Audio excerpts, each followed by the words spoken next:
అంగన్వాడీ వాళ్ళు శాలరీస్ అడిగితే నువ్వు చెప్పిన హామీని నిలబెట్టుకోమని డిమాండ్ చేస్తే వాళ్ళ మీద నోటీసులు ఇచ్చి ఉద్యోగాలను తీసేస్తూ ఉంటారు.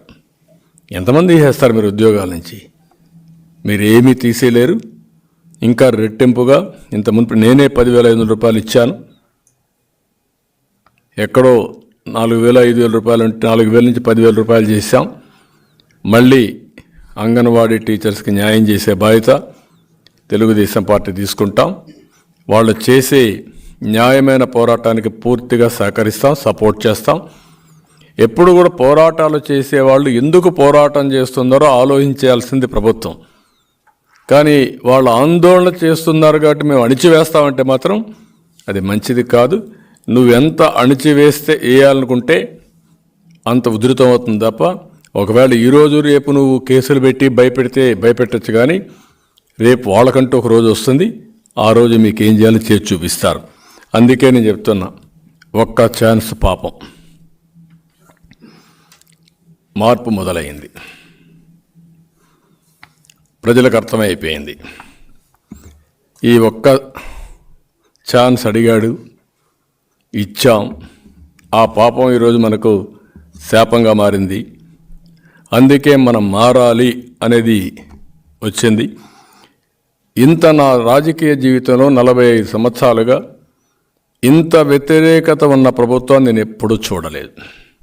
చాలా ప్రభుత్వాలను చూశాను, వ్యతిరేకత వస్తుంది. కానీ ఇంత వ్యతిరేకత, భయంకరమైన వ్యతిరేకత. ప్రజలు ఇప్పుడు ఎన్నికల కోసం ఎదురు చూసే పరిస్థితి.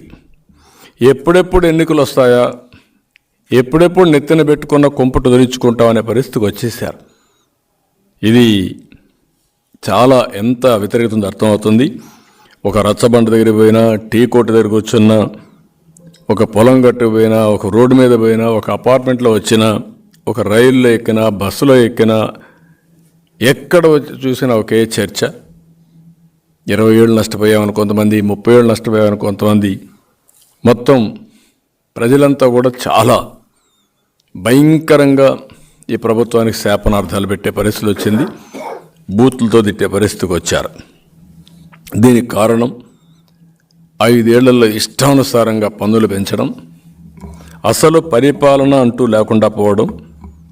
ఏ ప్రభుత్వం అయినా జనరల్గా మనం చూస్తే జీవన ప్రమాణాలు కొలమానం. ఒక పరిపాలన ఇచ్చిన వ్యక్తి, నేను కానీ ఎవరైనా సరే, at the end of the day చూసుకోవాల్సింది మన పాలసీల వల్ల ప్రజల జీవితంలో మార్పు వచ్చిందా లేదా, వాళ్ళ జీవన ప్రమాణాలు పెరిగాయా లేదా, వాళ్ళకి ఆదాయం పెరిగిందా, అప్పులు పెరిగాయా, లేకుంటే ఖర్చులు ఎక్కువైనాయా, ఆదాయం తగ్గిందా, లేకుంటే ఆదాయం పెరిగినా దానికంటే 2-3 ఖర్చులు అయితే ఇంకా అప్పుల పాలైపోతారు. అదే జరిగింది. ఏ వ్యక్తిని మీరు మాట్లాడించినా